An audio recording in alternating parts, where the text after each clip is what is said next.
Hello friends, welcome back to my channel. இன்றைக்கி நம்ம கொத்தமல்லி துவையல் தான் அரைக்க போகிறோம். வாங்க எப்படி செய்யலான்னு பார்க்கலாம். அதுக்கு அரைக்கட்டு மல்லி எடுத்து சுத்தம் பண்ணி வச்சுருக்கேன். இப்போ கடாயை அடுப்பில் வச்சாச்சு. 3 ஸ்பூன் எண்ணெய் சேர்த்துருக்கேன். நான் நல்லெண்ணெய் தான் சேர்த்துருக்கேன். ஒரு கைப்பிடி அளவு சின்ன வெங்காயம் சேர்த்துருக்கேன்.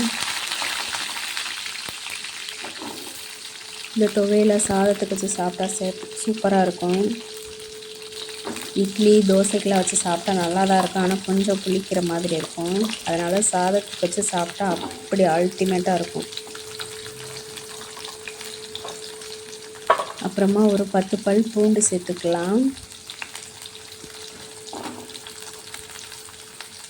ஒரு நெல்லிக்காய் சைஸ் அளவு, பெரிய நெல்லிக்காய் சைஸ் அளவு புளி சேர்த்துக்கலாம். அப்புறமா 7 வரமிளகாய் சேர்த்துக்கலாம். நீங்கள் காரத்துக்கு ஏற்ற மாதிரி மிளகாய் சேர்த்துக்கோங்க. இது காரம் கம்மியாக இருக்கிறதுனால நான் 7 மிளகாய் சேர்த்துருக்கேன். இதை வதக்கிடலாம். இப்போ இது நல்லா வதங்கிருச்சு. இதை மிக்ஸி சாரில் எடுத்து கொட்டிடலாம். அடுத்து மல்லியை நல்லா க்ளீன் பண்ணி வச்சுருக்கேன். இப்போது அதே கடையில் மல்லியும் வதக்கிடலாம். 2-3 நிமிஷம் மட்டும் வதக்கிடலாம். மல்லி நல்லா வதங்கிருச்சு. இப்போது அரைச்சிட்டு வந்துடலாம்.